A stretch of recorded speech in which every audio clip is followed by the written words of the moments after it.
Hello friends, welcome back ಸನ್ YouTube channel.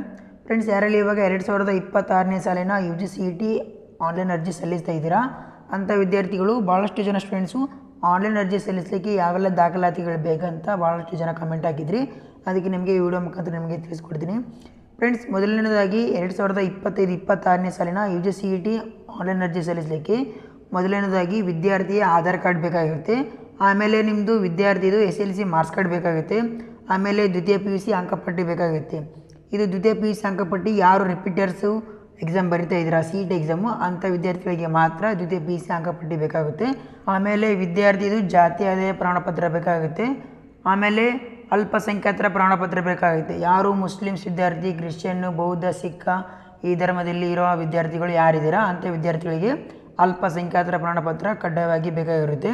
ಆಮೇಲೆ ಕಲ್ಯಾಣ ಕರ್ನಾಟಕ ಪ್ರಮಾಣಪತ್ರ ಅಂದರೆ HK ಸರ್ಟಿಫಿಕೇಟು ಇದೆಲ್ಲ ಜಿಲ್ಲೆಯವರಿಗೆ ಅನ್ವಯಿಸಲ್ಲ. ಯಾರ ಹತ್ರ ಇದೆ ಅಂಥ ವಿದ್ಯಾರ್ಥಿಗಳು ನೀವು HK ಸರ್ಟಿಫಿಕೇಟ್ನ ಕ್ಲೈಮ್ ಮಾಡ್ಕೋಬೋದು. ಆಮೇಲೆ ಕನ್ನಡ ಮತ್ತು ಗ್ರಾಮೀಣ ಮಾಧ್ಯಮ ಪ್ರಮಾಣಪತ್ರ ಯಾವ ವಿದ್ಯಾರ್ಥಿಗಳು 1ರಿಂದ 10th ತನಕ ಕನ್ನಡ ಮೀಡಿಯಂ ಓದಿದ್ದೀರಾ, ಹಾಗೆ 1ರಿಂದ 10th ತನಕ ಹಳ್ಳಿಲಿ ಓದಿದ್ದೀರಾ ಅಂಥ ವಿದ್ಯಾರ್ಥಿಗಳು ಈ ಪ್ರಮಾಣಪತ್ರನ ನೀವು ನಿಮ್ಮ ಸ್ಕೂಲ್ನಲ್ಲಿ ಬರ್ಸ್ಕೊಂಡು ವಿತ್ BO ಸೈನ್ ಮಾಡಿಸ್ಕೊಂಡು ರೆಡಿ ಮಾಡಿ ಇಟ್ಕೊಂಡಿರ್ಬೇಕಾಗಿರುತ್ತೆ. ಆಮೇಲೆ ವ್ಯವಸಾಯಗಾರರ ಪ್ರಮಾಣಪತ್ರ ಇದು ಯಾರು ಅಗ್ರಿಕಲ್ಚರ್ ಕೋರ್ಸ್ ಮಾಡಬೇಕು ಅಂದ್ಕೊಂಡಿದ್ದೀರಾ ಅಂಥ ವಿದ್ಯಾರ್ಥಿಗಳಿಗೆ ಬೇಕಾಗುತ್ತೆ. ಇದು ಅಗ್ರಿಕಲ್ಚರ್ ಎಕ್ಸಾಮ್ ಬರೀಬೇಕಾದ್ರೆ ಆ ಟೈಮಲ್ಲಿ ಮಾತ್ರ ಈ ಸರ್ಟಿಫಿಕೇಟ್ ಯೂಸ್ ಆಗುತ್ತೆ. ಮುಂಚೆನೇ ರೆಡಿ ಮಾಡಿ ಇಟ್ಕೊಳ್ಳಿ. ಆಮೇಲೆ ಹ್ಯಾಂಡಿಕ್ಯಾಪ್ಟ್ ಯಾರು ಅಂಗವಿಕಲತೆ ಇದ್ದೀರಾ ಅಂಥ ವಿದ್ಯಾರ್ಥಿಗಳು ಅಂಗವಿಕಲತೆ ಪ್ರಮಾಣಪತ್ರ ಬೇಕಾಗಿರುತ್ತೆ. ಅದಾದಮೇಲೆ NCC ಪ್ರಮಾಣಪತ್ರ ಬೇಕಾಗುತ್ತೆ. ಆಮೇಲೆ ವಿದ್ಯಾರ್ಥಿದು ವೈಟ್ ಬ್ಯಾಕ್ಗ್ರೌಂಡ್ ಫೋಟೋ ಮತ್ತು ಸಿಗ್ನೇಚರ್ ಬೇಕಾಗುತ್ತೆ.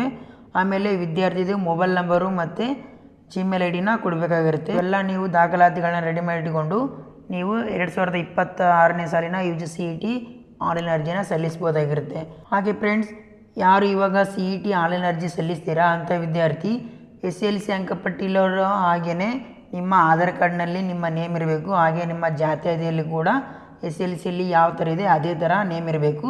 ಅಕಸ್ಮಾತ್ ಏನಾದರೂ ನೇಮ್ ಏನಾದರೂ ಚೇಂಜಸ್ ಇತ್ತಂದರೆ ಇವಾಗಲೇ ಹೋಗಿ ಆಧಾರ್ ಕಾರ್ಡ್ ಅಪ್ಡೇಟ್ ಮಾಡಿಸಿ, ಅಥವಾ ಜಾತಿ ಆದಾಯದಲ್ಲಿ ಮಿಸ್ಟೇಕ್ ಇತ್ತಂದರೆ ಜಾತಿ ಆದಾಯನ ಅಪ್ಡೇಟ್ ಮಾಡಿಸಿ. ಓಕೆ ಫ್ರೆಂಡ್ಸ್, ಈ ವಿಡಿಯೋ ನಿಮಗೆ ಯೂಸ್ಫುಲ್ ಆಗಿದೆ ಅಂದ್ಕೊಂಡಿದ್ದೀನಿ. ವಿಡಿಯೋ ಇಷ್ಟ ಆದರೆ ಒಂದು ಲೈಕ್ ಮಾಡಿ, ಶೇರ್ ಮಾಡಿ, ಸಬ್ಸ್ಕ್ರೈಬ್ ಮಾಡಿ.